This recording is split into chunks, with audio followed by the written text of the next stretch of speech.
Huh? Oh, na kami mga idol. Kaya ito, kuwayan. May tubig na to sa ilalim mga idol.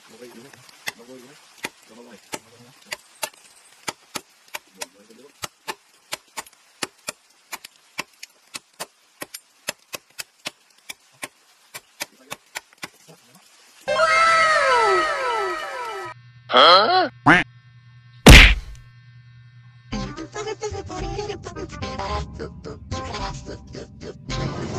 At dito nga susubukan natin kung totoo yung napanood natin sa ating video. Hanap tayo ng kawayan kung totoo may tubig nga ito.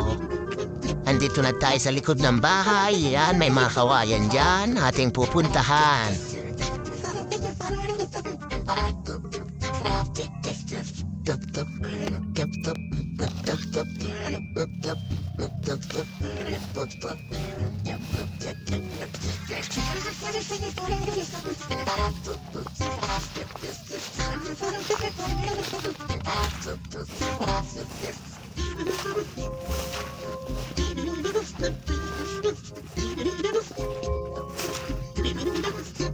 At nandito na tayo sa puno ng kawayan at may hirapan tayo makapasok dito at matinik ang mga ito.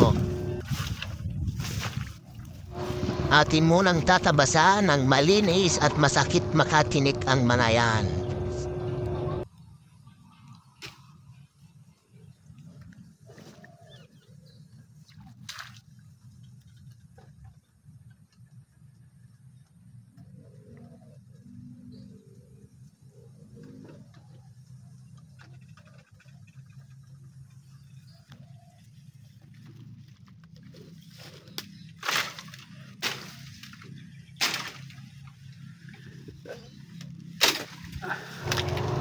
At haya, nakakita na tayo ng puno ng kawayan.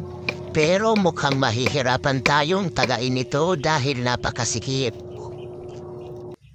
Kaya susubukan na lang natin dito sa tuyong puno ng kawayan.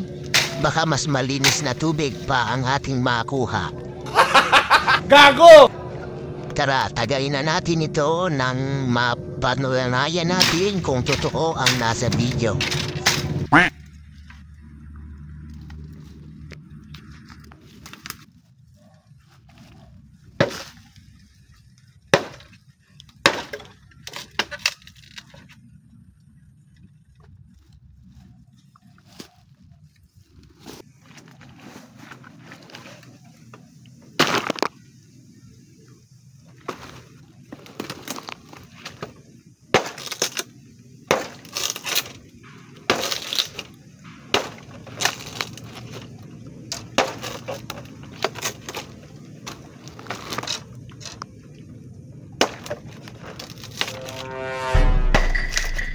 So ayan, legit nga guys. Mas malinis na tubig pag tuyo ang puno ng kawayan. Gago! At ito'y akin ng titikman kung safe na ba talaga itong inumin. Pakishare na lang ang video para alam nila na may tubig na ito.